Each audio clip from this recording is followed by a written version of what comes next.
నామమున ఈ యొక్క దినము జూమ్ ప్రార్థనకి పేరు వచ్చిన స్పిరిచువల్ 360 కుటుంబ సభ్యులందరికీ శుభాభివందనములు. అదేవిధంగా ఈ యొక్క దినము ఈ రీతిగా మీ మధ్యలో వాక్యం పంచుకున్నట్టుకు నాకు అవకాశం కల్పించిన దేవాదేవునికి మహిమ కలుగును గాక. మన వాక్యంలోకి వెళ్లే ముందు చిన్ని ప్రార్థన చేసుకుందాం. పరిశుద్ధుడ జీవంగల దేవ, సౌరశక్తి మంతుడ, సర్వాధికారి, నీకు వందనములు, స్తోత్రములు.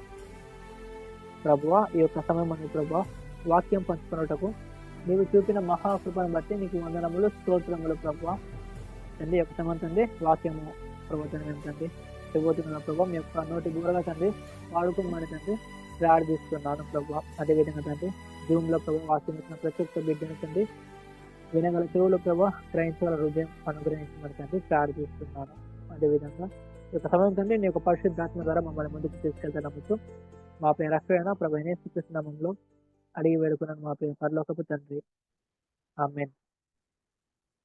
హల్లెలూయా. మనము ఈ యొక్క సమయం మందు పరిశుద్ధ గ్రంథం నుండి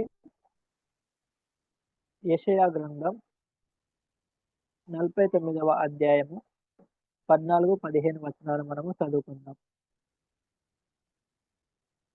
బైబిల్ నుండి యెషయా గ్రంథం 49వ అధ్యాయము 14-15 వచనాలు. అయితే సియోను యెహోవా నన్ను విడిచిపెట్టి ఉన్నాడు, ప్రభువు నన్ను మరచి ఉన్నాడని అనుకొనుచున్నది. స్త్రీ తన గర్భమున పుట్టిన బిడ్డను కరుణింపకుండా తన తంటి పిల్లలను మరచునా, వారైనా మరుచుదురు గాని నేను నిన్ను మరువను. హల్లెలూయా. చూసినట్లయితే నేటి దినములలో అదేవిధంగా క్రైస్తవ జీవితాలను మనము అనేక మార్లు మనము చూస్తూ ఉంటాం. చాలా సార్లు ఏదైనా బాధలు, కష్టాలు వచ్చినప్పుడు చాలా సార్లు మనము మాట్లాడే మాటలు, మనం వినే మాటలు ఏమిటంటే, దేవుడు నా యొక్క హస్తం విడిచిపెట్టాడు కావచ్చు, లేకపోతే దేవుని ఎద్దకు నా యొక్క ప్రార్థన చేరట్లేదు కావచ్చు, లేకపోతే దేవుడు నన్ను మర్చిపోయాడు కావచ్చు అని చెప్పేసి మనము ఆలోచిస్తూ ఉంటాం. అదేవిధంగా చాలా మంది మాట్లాడుతుంటారు. ఎవరైనా సరే ఈ యొక్క లోకంలో ఎవరికైనా అధికమైన కష్టం వచ్చినప్పుడు బహుశా దేవుడు నన్ను మరిచాడు కావచ్చు, అందుకే నాకు ఈ కష్టాలు, ఈ యొక్క బాధలు అని చెప్పేసి అంటూ ఉంటాం. కానీ ఇక్కడ లేఖనం ఏం తెలుస్తుందంటే, సియోను యెహోవా నన్ను విడిచిపెట్టినని చెప్పేసి ప్రభువు నన్ను మరిచినని అనుకొనుచున్నది. స్త్రీ తన గర్భమున పుట్టిన బిడ్డను కరుణింపకుండా తన తండ్రి పిల్లలను మరచునా. ఒక స్త్రీ తనకు పుట్టిన తన యొక్క బిడ్డను కరుణింపకుండా తను మర్చిపోతుందా? మరవదు కదా. ఒకవేళ ఆ యొక్క స్త్రీ తన యొక్క కడుపున పుట్టిన బిడ్డను మర్చిపోతాదేమో, కానీ నేను మరవనని చెప్పేసి మన యొక్క దేవుడు సెలవిస్తున్నారు. హల్లెలూయా. అయితే ఈ యొక్క లోకంలో మన అనుకున్న వారు, మన యొక్క బంధుమిత్రులు, మన యొక్క స్నేహితులు, లేకపోతే మన యొక్క హృదయానికి దగ్గర ఉన్నవారు ఒకానొక సమయాన మనల్ని మర్చిపోతారు కావచ్చు. కానీ మన యొక్క దేవుడు ఏమంటే చెప్తుందంటే, నేను మరువను అని చెప్పేసి అంటుండు. ఏ విధంగా అంటే, ఆ యొక్క స్త్రీ తన గర్భమున పుట్టిన బిడ్డను కరుణింపకుండా మరచునా, ఒకవేళ వాళ్ళు మర్చిపోయినా సరే నేను మరువను అని చెప్పేసి ఈ యొక్క లేఖనం సెలవిస్తుంది. కాబట్టి ఇప్పుడు నేను దేవుని బిడ్డలారా, ఈ యొక్క లోకంలో మనకి ఆ యొక్క బాధలు, కష్టాలు రాగానే, లేకపోతే మనము ఇరుకుల్లో, ఇబ్బందుల్లో మనము పడిపోగానే దేవుడు నన్ను మర్చిపోయిన చెప్పేసి మనము ఏ ఒక్కసారి కూడా మనము అనుకోకూడదు. ఎందుకంటే మనము ప్రతిదినం మనం ప్రార్థించే వారిగా, అదేవిధంగా మన వాక్యము వినేవారిగా మనం ఉంటున్నాము. కాబట్టి మన వాక్యం వింటున్నాము, మన వాక్యాన్ని చదువుతున్నాము, మనం ప్రార్థిస్తున్నాము. కాబట్టి మనము లేఖనాల గురించి మనము తెలుసుకొని ఉన్నాము. ఇక్కడ దేవుడు స్పష్టంగా తెలియజేస్తుంది. భక్తుడైన యెషయా గారు ఆయనకి దేవుడు దర్శనాలలో ఏమి చూపెట్టి ఉన్నాడో, ఆ యొక్క దర్శనంలో వచ్చిన ప్రతిదీ కూడా ఆయన వాక్య రూపంలో రాసి ఉన్నాడు. ఇక్కడ ఏమంటుండు, నేను మరువను. చూడండి, వారైనా మరుచుదురు కానీ నేను మరువను. దేవుడు మనల్ని ఎవ్వరిని కూడా ఆయన విడిచిపెట్టడు, మర్చిపోడు. ఒకవేళ ఆయన మర్చిపోయి ఉంటే గిట మనము పాపంలో ఉన్నప్పుడు ఆయన మన కొరకు ఈ యొక్క లోకానికి వచ్చేవాడు కాకపోవచ్చు. మనం ఈ యొక్క లోకంలో అధికమైన పాపంలో జీవిస్తున్న సమయంలో మన యొక్క రక్షణ కొరకు తన యొక్క ఏకైక కుమారుని యొక్క లోకానికి పంపించకపోతుంది కావచ్చు. కాబట్టి ఇక్కడ దేవుని బిడ్డలారా, మనకి ఒక లోకంలో వచ్చిన కష్టం బట్టి మనము ఎన్నడూ కూడా దిగులు చెందకూడదు. అదేవిధంగా చూసినట్లయితే మనం మరి ఒక వాక్యాన్ని మనం చూసుకుందాం. కీర్తనలు 27వ అధ్యాయము 10వ వచనం మనం చదువుకుందాం. నా తల్లిదండ్రులు నన్ను విడిచినను యెహోవా నన్ను చేరదీయును. హల్లెలూయా. ఈ యొక్క లోకంలో ఒకానొక సమయంలో మన యొక్క తల్లిదండ్రుల్ని మనల్ని విడిచిపెడతారు కావచ్చు. కానీ దేవుని యొక్క వాక్యం ఏం తెలుస్తుందంటే, నా దేవుడు, నా యెహోవా నన్ను చేరదీయును. మన యొక్క దేవుడు మనల్ని చేరదీసేవాడిగా మనం చూస్తున్నాం. కాబట్టి ఈ యొక్క లోకంలో మనము సమస్యల్ని బట్టి, లేకపోతే అయ్యో! నన్ను వాళ్ళు విడిచిపెట్టారే, లేకపోతే అయ్యో! నా నా స్నేహితులు నాతో మాట్లాడట్లేరు, లేకపోతే నాకు నా కుటుంబస్తులు నాతో మాట్లాడడం లేదు, లేకపోతే నా అనుకున్న వారు నాతో నన్ను చేరనీయట్లేదు అని చెప్పేసి మనము బాధపడే వారిగా మనము ఉండకూడదు. ఎందుకంటే ఇక్కడ దేవుడు చెప్తుంది ఏమైపోయిందంటే, నా తల నన్ను విడిచినను యెహోవా నన్ను చేరదీయును. ఈ యొక్క లోకంలో నిన్ను ఎంతమంది విడిచిపెట్టినా సరే, నీ అనుకున్న వాళ్ళు, లేకపోతే నీతో పాటు జీవితాంతం ఉంటా అని చెప్పేసి చెప్పిన వాళ్ళు గూడా విడిచిపెట్టినా సరే దేవుడు నిన్ను చేరదీస్తాడు. హల్లెలూయా. ఈ యొక్క లోకంలో ఉన్నవాడు విడిచిపెడితే ఏంటి మనకి? మన యొక్క దేవుడు మనకి అనునిత్యం తోడుగా మనల్ని చేరదీసేవాడిగా ఉంటున్నాడు. అదే విధంగా చూసినట్లయితే దేవుడు మొదటి మనుషులైతే ఆయన మనల్ని మర్చిపోడు ఎన్నడూ కూడా. ఆయన మనల్ని ఎన్నడూ గూడా మర్చిపోడు. అదే మనిషైతే రెండవదిగా ఆయన మనల్ని చేరదీసేవాడు. ఆ! అదే విధంగా మనిషైతే బాధలు, ఇరుకులొచ్చినప్పుడు ఆయన మనల్ని మర్చిపోడు. ఆ యొక్క బాధల్లో, ఇరుకుల్లో మనల్ని ఏమంటారు మన అనుకున్న వారు మనల్ని విడిచిపెట్టినా సరే, దేవుడు మనల్ని చేరదీసే వాడిగా మనల్ని ఉంచుతున్నాడు. అదే చూసినట్టయితే కీర్తనలో 105 5 అధ్యాయంలో ఏమంటున్నారంటే, ఆయన మనల్ని జ్ఞాపకము చేసుకుంటాడు. అనునిత్యం గూడా ఆయన మనల్ని జ్ఞాపకము చేసుకుంటాడు. మనము ఆ యొక్క వాక్యాన్ని మనము చూసుకుందాం. కీర్తనల గ్రంథము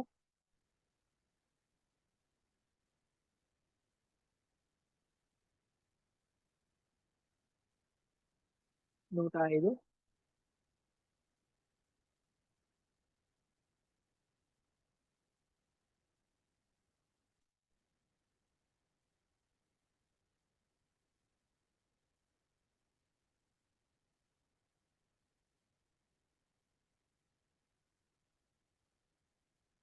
9వ వచనం. ఇస్సాకుతో తను చేసిన ప్రమాణము నిత్యము ఆయనను జ్ఞాపకం చేసుకున్నాను. హల్లెలూయా. ఇక్కడ చూసినట్లయితే ఏమంటుండు దేవుడు, నిత్యము ఆయనను జ్ఞాపకము చేసుకున్నాడు. దేవుడు మనల్ని ఏ విధంగా ఉంటాడు? కేవలం ఈ యొక్క ప్రమాణము ఇస్సాకుకు మాత్రమే చేసినది కాదు గాని, ఈ యొక్క ప్రమాణము మన కొరకు కూడా ఆయన చేసి ఉన్నాడు. ఈ యొక్క లోకంలో మనము ఎన్ని సమస్యలు, ఎన్ని బాధలు, ఎన్ని ఇరుకులు, ఇబ్బందులు లో ఉన్నను సరే, దేవుడు మనల్ని ఏం చేస్తాడు? మరువనే మరువడు. మన యొక్క అనుకున్న వారు కూడా మనకు రక్తమందు బంధువులు విడిచిపెట్టినా సరే, ఆయన మనల్ని చేరదీస్తాడు. అదే విధంగా ఏమంటుండు ఆయన? నిత్యము నేను నిన్ను జ్ఞాపకము చేసుకుంటాను అంటున్నాడు. ఈ యొక్క లోకంలో మనల్ని ఎవరు నిత్యం జ్ఞాపకం చేసుకుంటారు? మనం ప్రేమిస్తున్న వాడిని కూడా మనం నిత్యము జ్ఞాపకం చేసుకోము. ఆ!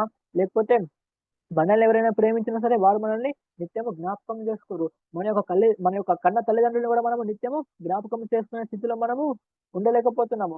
నేటి సమాజంలో మనం చూసినట్లయితే అనేక మంది అనేక రీతులుగా ఏమంటారు? వారి యొక్క తల్లిదండ్రుల్ని మర్చిపోతున్నారు. అదే విధంగా వారు ఈ యొక్క లోకంలో మర్చిపోతున్నారు.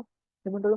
వృద్ధాప్యమందు తల్లిదండ్రుల్ని చేరదీసే స్థితిలో గూడా ఉండలేకపోతున్నారు. కానీ మన యొక్క దేవుడు ఏమంటే, నేను నిన్ను మరువను అంటుండు. అదే విధంగా ఏమంటుండు? నేను నిన్ను చేరదీస్తానంటుండు. అదే విధంగా ఆయన మనల్ని నిత్యం గూడా జ్ఞాపకం చేసుకునే ఆయన తెలుస్తున్నాడు. అదే విధంగా చూసినట్లయితే ఉదాహరణకి ఆదికాండము 8వ అధ్యాయము 1వ వచనము. ఆదికాండము 8వ అధ్యాయము 1వ వచనము.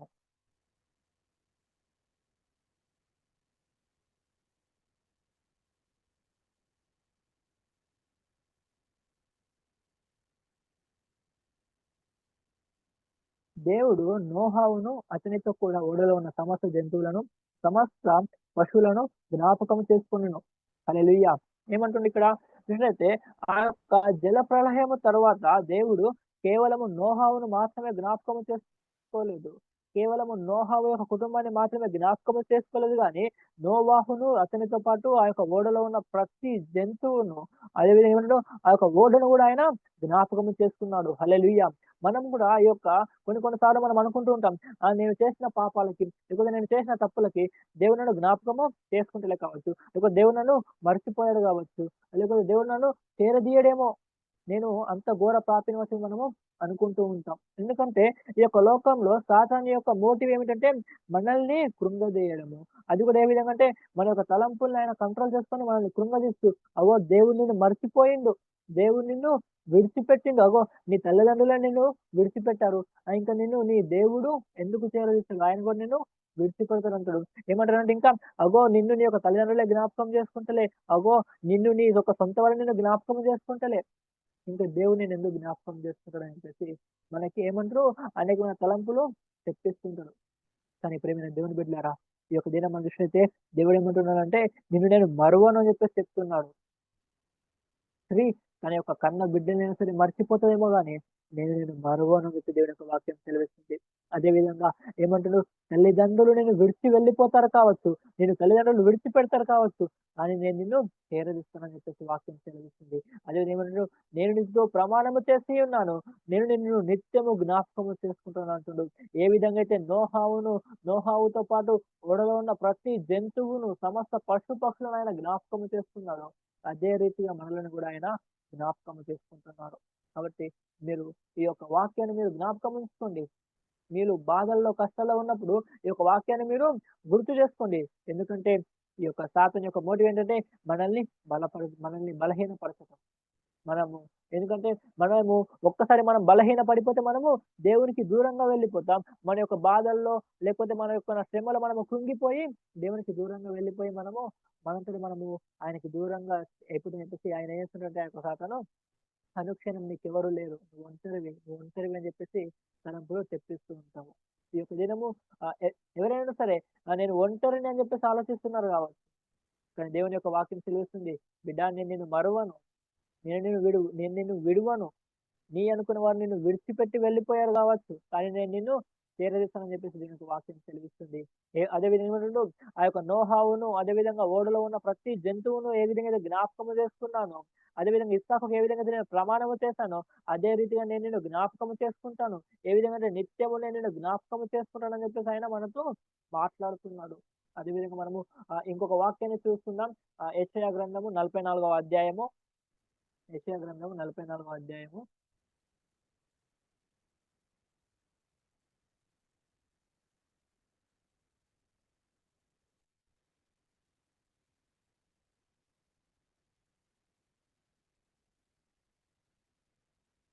21వ వచనం. యాకోబు, ఇశ్రాయేలీయులు వీటిని జ్ఞాపకము చేసుకొనుము. నీవు నా సేవకుడవు, నేను నిన్ను నిర్మించి ఉన్నాను.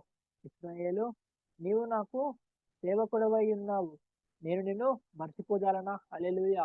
ఇక్కడ ఏమంటుండు ఇక్కడ మరలా దేవుడు అదే రీతిగా సెలవిస్తున్నాడు. ఏమని నేను నిన్ను మరచిపోను. 49 అధ్యాయం యెషయా 49 అధ్యాయంలో 14, 15 వచనాల్లో ఆయన అదే సెలవిస్తున్నాడు. ఏమని చెప్పేసి ఆ యొక్క స్త్రీ తన యొక్క బిడ్డను మర్చిపోతది కావచ్చు కరుణ చూపెట్టకుండా. కానీ నిన్ను మర్చిపోదునా అంటున్నాడు. అదే రీతిగా ఈ యొక్క 44వ అధ్యాయం 21 వచనంలో కూడా అంటుండు. నీవు నా యొక్క సేవకుడవు, నేను నిన్నెందుకు మర్చిపోతాను అని చెప్పేసి సెలవిస్తున్నాడు. కాబట్టి ఈ యొక్క దినము నువ్వు అనుకుంటున్నావు కావచ్చు, దేవుడు నన్ను మర్చిపోయాడు. నేను ఒంటరి వాడను అని చెప్పేసి అనుకుంటున్నావు కావచ్చు. చూసినైతే సామ్యుయేలు గ్రంథము ఏమంటారు ఆ యొక్క మొదటి అధ్యాయంలో 19వ వచనంలో దేవుడు ఏమంటారు అన్నకి చెప్తూ ఉంటాడు. మనం ఆ యొక్క చూస్తున్నాం ఈ యొక్క సమయంలో మొదటి సమూయేలు 1వ అధ్యాయము 19వ వచనం.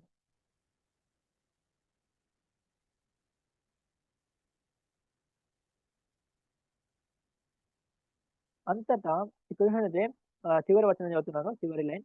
అంతటా ఎల్కాను తన భార్య అగు అన్నాను కూడా యెహోవా ఆమెను జ్ఞాపకం చేసుకొనెను. హల్లెలూయా! ఇక్కడ చూసినట్లయితే ఏమంటారు ఇక్కడ, తర్వాత వారు ఉదయమందు వేగిరమె లేచి యెహోవాకు మ్రొక్కి తిరిగి రామాలోని తమ ఇంటికి వచ్చిరి. అంతటా ఎలుకను తన భార్యగు హన్నాను కూడా యెహోవా జ్ఞాపకం చేసుకును. హల్లెలూయా! చూసినట్లయితే ఆ యొక్క భక్తురాలైన హన్నాను కూడా తను ప్రార్థించినప్పుడు దేవుడు తనని జ్ఞాపకం చేసుకున్నాడు. తను ఏదైతే అన్న దేవుణ్ణి అడిగి ఉన్నదో దేవుడు తనకి అనుగ్రహించాడు. భక్తులైన ప్రవక్త అయిన శామ్యూలు తనకి పుట్టి ఉన్నాడు. దేవుడు అడిగింది తనకి అనుగ్రహించి ఉన్నాడు. ఈ యొక్క దినం నువ్వు అనుకుంటున్నావు కావచ్చు, దేవుడు నన్ను మర్చిపోయాడు, లేకపోతే దేవుడు నన్ను విడిచిపోయినట్టు అనుకుంటున్నావు కావచ్చు. చూసినైతే నోహవును దేవుడు జ్ఞాపకం చేసుకున్నాడు. అన్నాను దేవుడు జ్ఞాపకం చేసుకున్నాడు. అబ్రహామును కూడా దేవుడు జ్ఞాపకం చేసుకున్నాడు.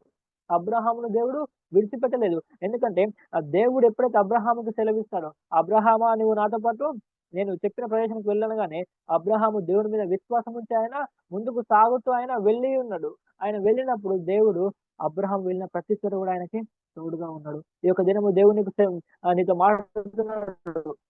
నువ్వు ఈ యొక్క లోకంలో మనుషుల చేత విడిచిపెట్టబడ్డావు కావచ్చు. లేకపోతే ఈ యొక్క లోకంలో నువ్వు మనుషుల చేత మరువబడ్డావు కావచ్చు. లేకపోతే ఈ యొక్క లోకంలో నువ్వు ఎవరు కూడా నిన్ను జ్ఞాపకం చేసుకుంటలే కావచ్చు. ఒంటరిగా మిగిలిపోయిన నువ్వు బాధల్లో ఉన్నావు కావచ్చు. దేవుని యొక్క వాక్యం సెలవిస్తుంది. నేను నిన్ను జ్ఞాపకం చేసుకుంటున్నాను. అన్న ప్రార్థించినప్పుడు నేను అన్నాన్ని జ్ఞాపకం చేసుకున్నాను. అదే విధంగా నేను నోహావును తనతో పాటు ఉన్న ఓడలో ప్రతి జంతువును, పశు సంపదనైన జ్ఞాపకం చేసుకున్నాను. అబ్రహాముకు నేను తోడుగా ఉన్న దేవుడను.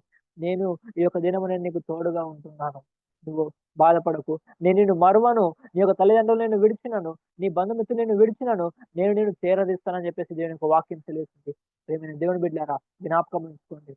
ఈ యొక్క లోకంలో ఉన్న ప్రతి ఒక్కరు కేవలం నీ దగ్గర డబ్బు, నీ దగ్గర పేరు, నీ దగ్గర పలుకుబడి ఉన్నంత వరకు మాత్రమే నిన్ను జ్ఞాపకం చేసుకుంటారు కావచ్చు. నీకు తోడుగా నిలుస్తారు కావచ్చు. నీ దగ్గర డబ్బు ఉన్నను లేకపోయినా, ఆరోగ్యం ఉన్నను లేకపోయినను నిన్ను విడువక, మరువక ఎప్పుడు నిత్యము జ్ఞాపకం చేసుకునేది మన దేవుడైన యెహోవా మాత్రమే. హల్లెలూయా! నువ్వు బాధల్లో ఉన్నను సరే, నువ్వు దుఃఖంలో ఉన్నను సరే, ఎలాంటి నిందలు నువ్వు భరించినా సరే, దేవుడు నీకు తోడుగా, మరువక ఆయన నిత్యం నిన్ను జ్ఞాపకం చేసుకుంటూ ఆయన నీకు తోడుగా నడుస్తాడు. ఎవరైనా సరే బాధల్లో గాని, దుఃఖంలో గాని ఉంటే గిట్ట ఈ యొక్క సమయమందు దేవుడు నీతో మాట్లాడుతున్నాడు. మనము కళ్ళు వంచి మనము కళ్ళు మూసుకొని మనం ప్రార్థన చేసుకుందాం. దేవుడి వాక్యం సెలవిస్తుంది. నేను నిన్ను మరువను. నేను నిన్ను విడువను. నేను నిన్ను చేరదీస్తానని చెప్పేసి దేవునికి వాక్యం సెలవిస్తుంది. నేను నిన్ను జ్ఞాపకం చేసుకుంటానని చెప్పేసి దేవునికి వాక్యం సెలవిస్తుంది. ప్రార్థించండి. ఒకవేళ మీరు విడబడిన స్థితిలో ఉన్నారు కావచ్చు. మరోబడిన స్థితిలో ఉన్నారు కావచ్చు. ఈ యొక్క లోకంలో మీరు జ్ఞాపకము చేసుకో మిమ్మల్ని ఎవరు జ్ఞాపకము చేసుకోలేని స్థితిలో ఉన్నారు కావచ్చు. ఈ యొక్క లోకంలో ఉన్నవారు నేను విడిచిపెట్టినా సరే దేవుని యొక్క వాక్యం తెలుస్తుంది. నేను మరువనని చెప్పేసి, విడువనని చెప్పేసి దేవుని యొక్క వాక్యం తెలుస్తుంది. నేను నీకు తోడుగా ఉంటాను. నేను నిత్యము జ్ఞాపకము చేసుకుంటానని చెప్పేసి ప్రార్థించుకుంటాను. ప్రార్థన. పరిశుద్ధుడైన దేవా నీకు వందనములు. ప్రభువా అన్నాను ప్రభువా తండ్రి మీరు తండ్రి జ్ఞాపకం చేసుకున్నారు. తండ్రి నోహావును ప్రభువా, నోహావుతో పాటు తండ్రి ఓడలో ఉన్న ప్రతి జీవిని ప్రభువా, పశు సంపదను తండ్రి జ్ఞాపకం చేసుకున్నావు ప్రభువా.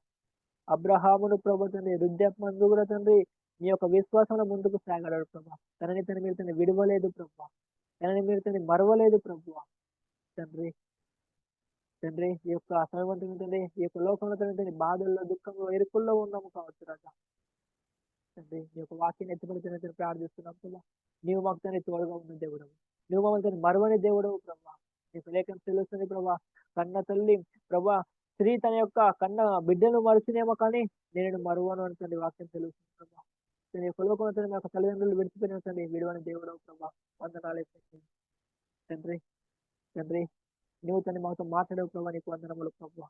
నువ్వు మాట్లాడవు ప్రభా, నీకే స్తోత్రం ప్రభా. తండ్రి విన్న వాక్యం తండ్రి మర్చిపోకుండా ప్రభా. తండ్రి ఈ యొక్క తండ్రి విన్న వాక్యము ద్వారా ప్రభా మమ్మల్ని మేము తండ్రి బలపరుచుకునే సామర్థ్యం మాకు తండ్రి అనుగ్రహించండి ప్రభా. తండ్రి విన్న వాక్యాన్ని తండ్రి మా యొక్క హృదయాల తండ్రి బదిలపరుచుకునే కృపను అనుగ్రహించమని తండ్రి మాట్లాడుతున్నాను. తండ్రి ప్రార్థిస్తున్నాం ప్రభా. తండ్రి అదే విధంగా తండ్రి సాతానుడు ప్రభా తండ్రి తన గర్జన సింహం వల్ల తండ్రి ఎప్పుడు మింగుందిరా అని తను ఎదురు చూస్తున్నాడు ప్రభా. తండ్రి విన్న వాక్యం తండ్రి మర్చిపోకుండా మా హృదయాల తండ్రి తండ్రి తండ్రి భద్రపరుచుకొని ప్రభా వాక్యానుసరంగా తండ్రి తండ్రి మమ్మల్ని మేము తండ్రి బలపరుచుకుంటూ అనేక మందిని తండ్రి బలపరుస్తూ ముందుకు సాగే కృపను చేస్తున్నాము. మా పేరు రక్షణ ప్రభు నేత్రంలో అడిగి వేడుకున్నాను మా పేరు పరలోకపు తండ్రి. ఆమేన్. థ్యాంక్ యూ సో మచ్ ఫ్యామిలీకి ఈ యొక్క సమయాన్ని నాకు అనుగ్రహించినందుకు. Thank you.